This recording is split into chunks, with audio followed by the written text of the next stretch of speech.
wake of all this, the administration has sort of cleaned house in its view. It's removed most of the senior leadership of the Secret Service. What the staff at the agency are telling the investigators behind closed doors is that that really hasn't changed the service.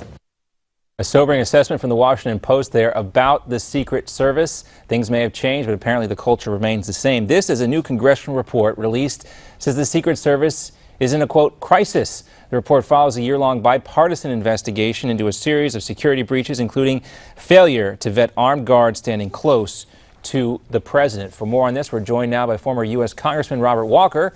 Robert now serves as a senior advisor for John Kasich's presidential campaign. Also joining us, Ronald Kessler, author of the book, The First Family Detail, Secret Service Agents Reveal the Hidden Lives of the Presidents. Thank you both for being with us. A pleasure to speak with you.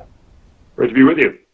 Thank you. All right, Mr. Walker, the report concludes that the Secret Service is, quote, experiencing a staffing crisis that threatens to jeopardize the critical mission. In your reaction, what's your reaction to this report, Mr. Walker? Well, it's great concern because the fact is the Secret Service has always been regarded as a premier law enforcement agency in the country. And to have this kind of report indicating that there's trouble inside that agency is really concerning. It's not only the fact that the president is put at great danger, but the mission of the agency has expanded out.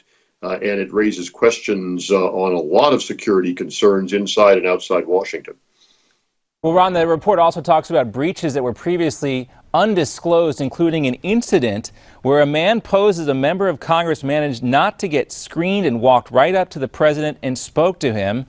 You've been looking at the Secret Service for a long time. How surprised are you, Ron, by how bad and the crisis stage at which things appear to be in?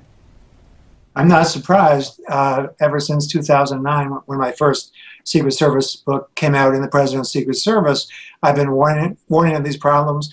When I broke the story of the prostitution scandal in 2012, I did a Washington Post op-ed that said the problems go way beyond prostitutes. And what it comes down to is President Obama refuses to take the recommendations of his own four-person panel that he appointed an outside director who would shake it up, who would change the culture. This claim that Clancy, the new director, cleaned house is a total lie, because he did replace a number of top people, but he replaced them with other people who have exactly the same culture. In fact, one of them was involved in that problem with Congressman Chaffetz circulating information that was private. President Obama is like a juvenile, a teenager who simply doesn't understand danger, because this is what I just can't understand. I mean, his own life is on the line here if he can't get it straightened out. Bob, when you look at this, I mean, is it really President Obama just being that indignant and not willing to listen to folks in the advice he's getting? What worries me is the fact that so many of our premier agencies have been politicized during this administration, and one has to wonder whether or not there isn't some politicization going on here that is affecting the morale of the organization, and the morale problems are manifesting themselves in these kinds of problems. So I don't know specifically what's going on. Ron is far more of an expert than I am in that case, but that's what I worry about. Well, Ron, when you look at this most recent case over the Thanksgiving Day weekend, when a man draped in an American flag with a big binder was able to not just get over the fence, but get past that additional barrier which is in place right now with apparently nobody watching from the Secret Service, this clearly indicates that there isn't a lot that has changed, at least from an operational standpoint.